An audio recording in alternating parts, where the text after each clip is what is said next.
بسم اللہ الرحمن الرحیم۔ السلام علیکم۔ سلطان ایوبی نے قوم کو اور اپنی فوج کو یہ نعرہ دیا کہ سلطنت اسلامیہ کی کوئی سرحد نہیں۔ اسے اس بدلی ہوئی کیفیت میں دیکھنے والے تسلیم نہیں کرتے تھے کہ وہ کبھی عیاش بھی ہوا کرتا تھا۔ کردار کی بلندی اور پختگی اس کو کہتے ہیں کہ اپنے نفس اور نفسانی خواہشات کو مار دیا جائے۔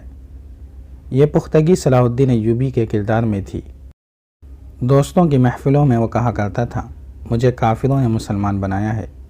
اگر ہم اپنے ان نوجوانوں کو جو مذہب سے منحرف ہو گئے ہیں کافر کی ذہنیت دکھا دیں تو راہ راست پر آ جائیں گے۔ دشمن کے ساتھ انہیں پیار کے جو سبق دیے جا رہے ہیں وہ انہیں قومی وقار سے محروم کر رہے ہیں۔ اس کے کردار کا رخ دشمن نے ہی بدلا تھا۔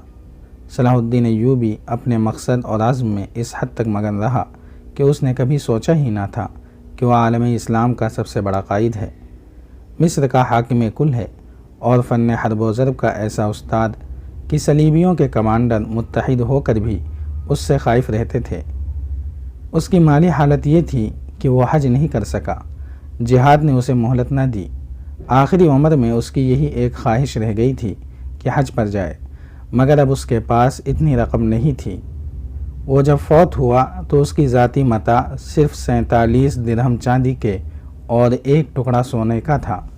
اس کی جائیداد صرف ایک مکان تھا جو اس کے باپ دادا کا تھا۔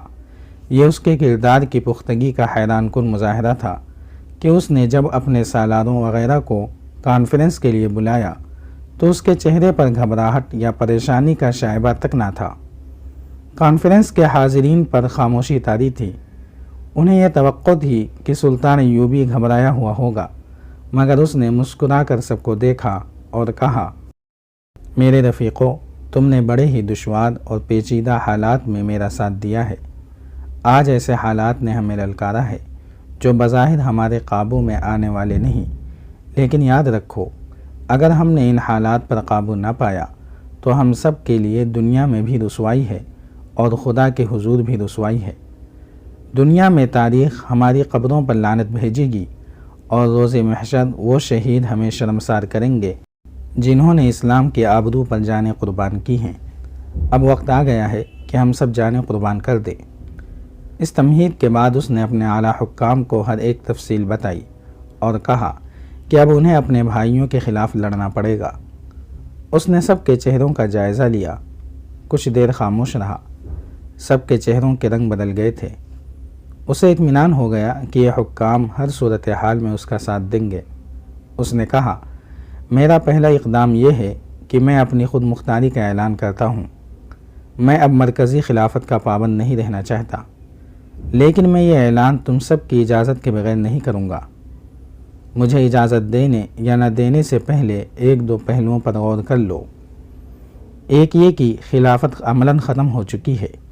جیسا کہ میں نے تمہیں بتایا کہ خلیفہ 11 سال کا بچہ ہے، اس پر 3-4 امراء نے قبضہ کر رکھا ہے۔ یہ امراء صلیبیوں کے دوست ہیں، لہٰذا آپ کو یہ سمجھنے میں دیر نہیں لگنی چاہیے کہ خلافت صلیبیوں کی گود میں چلی گئی ہے۔ اب ہماری فکر خلافت کے خلاف ہے۔ اگر تم خود مختار اور آزاد نہیں ہوتے تو تمہیں خلیفہ کے حکم ماننے پڑیں گے اور یہ حکم سلطنت اسلامیہ کے لیے تباہ کن ہوں گے۔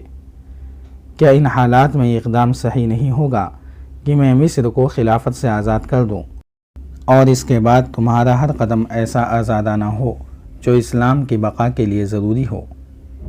کیا آپ خلافت کے خلاف کارروائی کرنا چاہتے ہیں؟ ایک سالار نے پوچھا۔ میں نے ابھی فیصلہ نہیں کیا، سلطان ایوبی نے جواب دیا۔ کل پرسوں تک میرے وہ ایلچی واپس آ جائیں گے جنہیں میں نے امراء کی طرف بھیج رکھا ہے۔ اگر مجھے جنگی کارروائی کا فیصلہ کرنا پڑا تو گریز نہیں کروں گا۔ آپ مصر کو خود مختار مملکت قرار دے دیں، ایک حاکم نے کہا۔ ہم 11 سال کے بچے کو خلیفہ تسلیم نہیں کر سکتے، تو کیا تم سب مجھے سلطان مصر تسلیم کرو گے؟ صلاح الدین ایوبی نے پوچھا۔ تمام حاضرین نے بیک زبان کہا کہ وہ اسے سلطان مصر تسلیم کرتے ہیں۔ صلاح الدین ایوبی نے اسی وقت خود مختاری کا اعلان کر دیا اور مصر کو آزاد مملکت قرار دے دیا۔ اس اعلان کے ساتھ ہی اسے اسی وقت قانون کے مطابق سلطان کا خطاب مل گیا۔ میں قوم کا نہیں میدان جنگ کا بادشاہ ہوں۔ سلطان ایوبی نے کہا، تم نے دیکھا ہے کہ میں صلیبیوں کے لشکر کے درمیان گھومتا پھرتا رہا ہوں۔ میں نے 10 جانبازوں سے 10 ہزار لشکروں کو تہوبالا کیا ہے، مگر اپنے بھائیوں کے خلاف جنگ کی سوچتا ہوں تو تمام جنگی چالیں ذہن سے نکل جاتی ہیں۔ میری تلوار نیام سے باہر نہیں آتی۔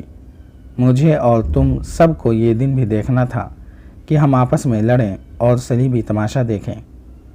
یہ تماشا ہمیں دکھانا ہی پڑے گا۔ سلطان محترم، ایک سالار نے کہا، اگر اپنے بھائیوں پر الفاظ کا اثر نہ ہو تو تلوار استعمال کرنی ہی پڑے گی۔ ہم میں سے کوئی بھی خلافت کی گدی کا خواہش مند نہیں۔ ہم جو کچھ کریں گے اسلام کی خاطر کریں گے، ذاتی مفاد کی خاطر نہیں۔ سلطان ایوبی نے اس سے پہلے 2 ایلچی دمشق، حلب، موصل اور 2-3 اور ریاستوں کے امراء کی طرف بھیج رکھے تھے۔ اس نے سب کو طویل پیغام بھیجا تھا جس میں اس نے سب کو صلیبی خطرے سے آگاہ کیا اور انہیں متحد ہونے کی تلقین کی تھی۔ وہ انہیں اسلامی وحدت کا قائل کرنا چاہتا تھا۔ دونوں ایلچی مایوس واپس آ گئے۔ کسی ایک بھی امیر نے اس کے پیغام کو قبول نہیں کیا تھا، بلکہ بعض نے مذاق اڑایا تھا۔ ایلچیوں نے سلطان ایوبی کو بتایا کہ وہ سب سے پہلے خلیفہ کے دربار میں گئے، پیغام پیش کیا تو خلیفہ نے خود پڑھنے کے بجائے ان امراء کے حوالے کر دیا جن کے ہاتھوں میں وہ کٹھ پتلی بنا ہوا تھا۔ انہوں نے ہی اسے خلافت کی گدی پر بٹھایا تھا۔ ان امراء نے سلطان ایوبی کا پیغام پڑھا، آپس میں خسر پھسر کی اور ایک نے خلیفہ سے کہا کہ صلاح الدین ایوبی صلیبیوں کے خلاف جنگ کا بہانہ کر کے تمام مسلمان ریاستوں کو ایک ریاست بنانے کی سوچ رہا ہے، اس کے بعد وہ اس ریاست کا حکمران بنے گا۔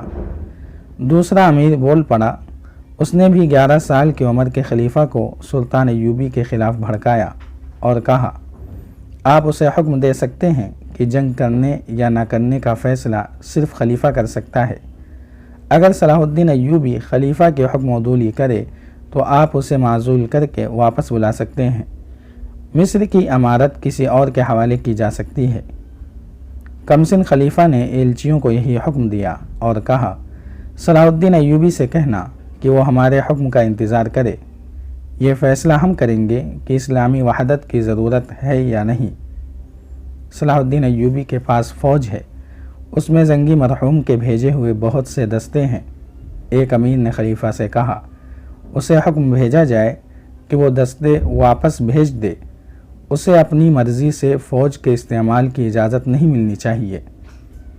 اسے کہنا کہ وہ دستے، سوار اور پیادہ جو اسے خلافت کی طرف سے دیے گئے تھے وہ واپس کر دے۔